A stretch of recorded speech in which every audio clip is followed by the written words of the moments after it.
Hi, happy August! I'm really excited that we're announcing our first monthly challenge, and this month is all about gratitude. So, what is gratitude? It's thankfulness or appreciation.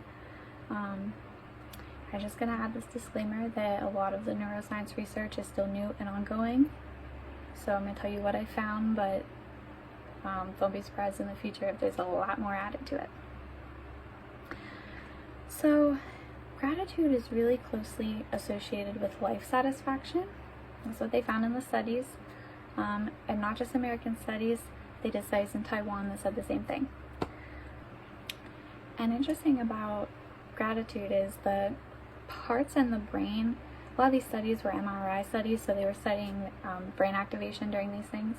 And gratitude is in the part of the brain that is active with other positive emotions. So by practicing gratitude, it's possible we could be naturally triggering other emotions like empathy, generosity, pride, satisfaction, and also they think it's connected with improved sleep, decreased stress and anxiety. Anytime I get more sleep, I naturally have decreased stress and anxiety, so that makes sense to me. Interesting, there's also correlation between decision making and positive predictions. So basically optimism. I am an optimist, so that doesn't surprise me at all. But I was not always, and my mother is the biggest pessimist I know. So I'm going to send her this training, she needs it. So some of the studies that have been done, a lot of them focus on students, but other populations that they've been shown to work with are elderly, depressed, and people with chronic pain, which doesn't surprise me at all. My boyfriend was ran over by a car at 10 years old, and he has lived every day with chronic, some days unbearable pain, and he's the most grateful, thankful, appreciative, happy person I've ever met. So it doesn't surprise me that there's correlation there. But those are all populations where gratitude interventions have been shown to be effective. And what I mean by effective is most of them are studying overall well-being. And these gratitude interventions have similar effectiveness as mindfulness practices and kindness practices. And if you've done mindfulness practices, good for you. When I first started with them, it was slow going, and it's just hard. It's just very hard to stop yourself from having negative thoughts because they're addictive, right? And I'll get into more on that later, but gratitude I think it's easier to do gratitude practices than mindfulness practices. And kindful practices are great, but if you have social anxiety, that's maybe going to be a little too out of your comfort zone to start with. I hope you can overcome your social anxiety. I'll definitely share some things that have helped me, but gratitude practices is a good way to start. So the actual challenge for the month is every day this month, there's 3 levels to this. Level 1, every day I want you to physically write down something that you're grateful for the day. And you can write a lot of things, but actually write it down. I'll tell you more in a minute. And you can write it down at the beginning of the day and start your mindset that way, or at the end of the day when you're looking back on your day, or maybe if you're at work and that's where most of your stress comes from, maybe take a minute at work and write it down. Even if it's just on a note that you then stick in your pocket and take home. If you need a little mind check-in at work, maybe that's a good place to do it. So I don't care when in the day you're doing it, but every single day I want you to commit to doing that. Level 2 is letter writing. And I got all of these levels directly from the research. So level 2 is letter writing. So write a letter. I'm going to do a weekly letter. I'm going to do the everyday challenge, but I'm also going to do every week I'm going to write a letter to somebody that I'm grateful to have had an influence in my life. I'm curious to see how that's going to change, because I feel so grateful already, but I'm also going to do this challenge and see if it can take me to an even higher level of gratitude. Level 3 is paying it forward. So something nice happens to you, pass that on to somebody else. That's the 3rd level of the challenge. And you don't have to do all 3 levels. You can start with level 1. You can say, I'm going to try 1 and 2. If you want to really go for it, go for all 3 levels. But that's the challenge for August.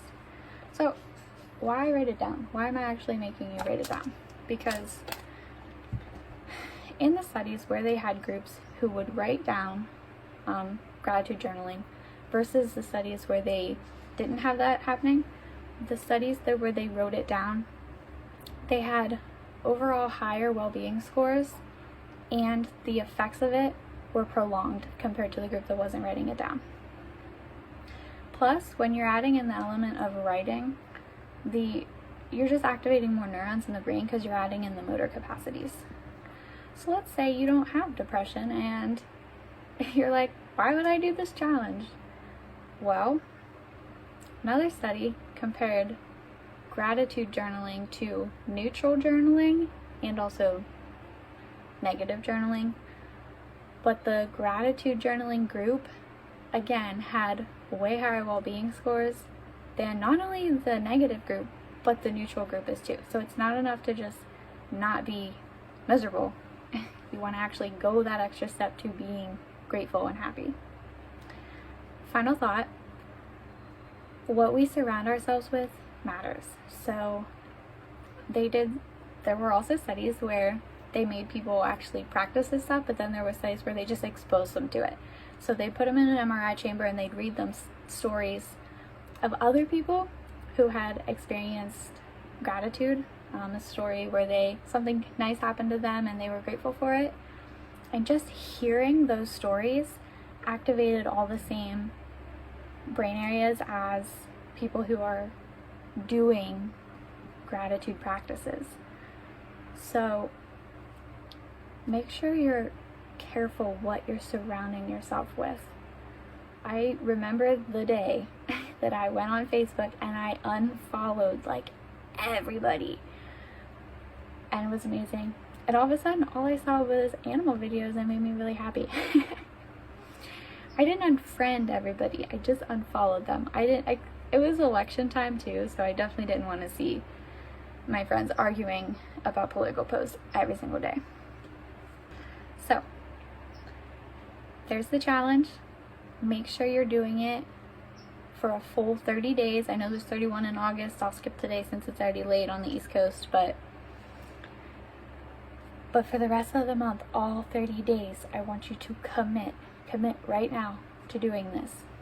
Even if it's just level 1, because it takes several weeks to form new habits, especially if you're overriding old habits.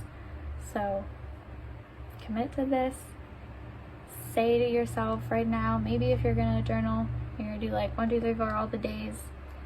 At the top, write something like, I'm committing to an attitude of gratitude or something corny like that. But it really, it's not made up. These studies, gratitude directly correlates to overall life satisfaction and well-being. So we're gonna start rewriting our mentality. And this is one thing. We can't do it all overnight. This is just one thing we're gonna start with. Yeah, so good luck, have fun. I'll let you know at the end of the month what it did in my life, and I can't wait to hear how it goes for you. Sorry, I forgot to mention, I posted right before this a questionnaire, so you can get a baseline of where you're at with your gratitude mindset. I got like a perfect score, no surprise. I've been doing these things for years. But I remember a time a few years ago when I would have scored absolutely terribly on it. So if you want to like do a before after progress check for your challenge, you can check that out.